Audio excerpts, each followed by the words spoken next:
जी महाराज से 6 प्रश्न महाराज, यहाँ तक तो हमें कथा बहुत अच्छी लगी, आपने बहुत ध्यान से समझाया हमको, लेकिन हमारे मन में अभी 6 प्रश्न चल रहे हैं। उन प्रश्नों के समाधान आप हमारा कर दीजिए। पूछिए भैया, क्या प्रश्न है? सबसे पहला प्रश्न है कि मानव जीवन का जो कल्याण है किस एक वस्तु से होता है? एक वस्तु में एक ही अक्षर में जवाब देना कि पूरे मनुष्य का जो जीवन है उसका अगर कल्याण करना है तो एक वस्तु ऐसी बताना जिसको करके व्यक्ति अपना कल्याण कर सके। ये सभी के लिए सुना रहा हूं मैं, ये अपने मनुष्यों के लिए बात पूछी थी, ठीक है। दूसरा प्रश्न पूछा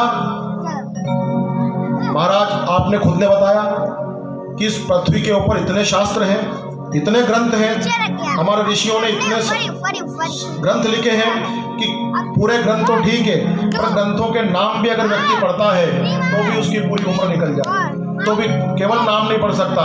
तो इतने ग्रंथों को कैसे पढ़ा जाए? या उन सब का कोई सार हो तो वो बताइए, सारे शास्त्रों का सार क्या है ये हमें बताइए। दूसरा प्रश्न हमारा ये है। तीसरा प्रश्न पूछते हैं, भगवान बार बार पृथ्वी पर क्यों आते हैं? उनका आने का कारण क्या है? आज कोई छोटी सी दुकान भी चलाता है ना, रोज का 5,000 भी कमाता है, वो भी अपने दुकान पे नौकर रखता है ना, वहां से पैसे लेके आ, नाके पे जा, ये कर वो कर, वो भी खुद नहीं जाता है। तो भगवान तो अंतर्यामी है, सर्वेश्वर है, वो बार बार पृथ्वी पर क्यों आते हैं? वो भी अपने यहाँ नौकर रख सकते हैं, वो भी किसी को भेज करके काम करवा सकते हैं, तो बार बार भगवान पृथ्वी पर क्यों आते हैं? ये भी हमारे मन में प्रश्न है। चौथा प्रश्न हमारा यह है कि भगवान की लीला क्या है? भगवान करते क्या है रोज? जैसे हम सुबह उठ करके नहाते धोते हैं, पूजा पाठ करते हैं, काम धंधे पे जाते हैं, शाम को वापस घर आते हैं, ऐसे भगवान की दिनचर्या क्या है? भगवान क्या करते हैं? पांचवा प्रश्न हमारा यह है कि भगवान के अवतार कितने हुए हैं? अभी तक पृथ्वी पर कितनी बार भगवान आए हैं? ये भी हमें सुनना है। छठा प्रश्न कहा है कि भगवान जब कृष्ण पृथ्वी के ऊपर से गए तो कहां पर गए और कहां पर उन्होंने निवास किया? ये 6 प्रश्नों का आप हमें उत्तर दीजिए। तो प्रश्नों का उत्तर आज सुनना है,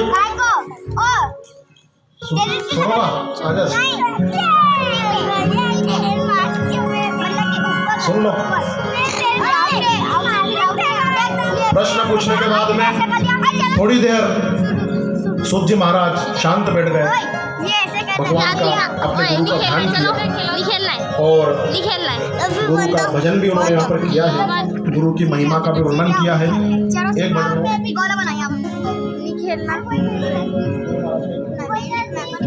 हरि ओम।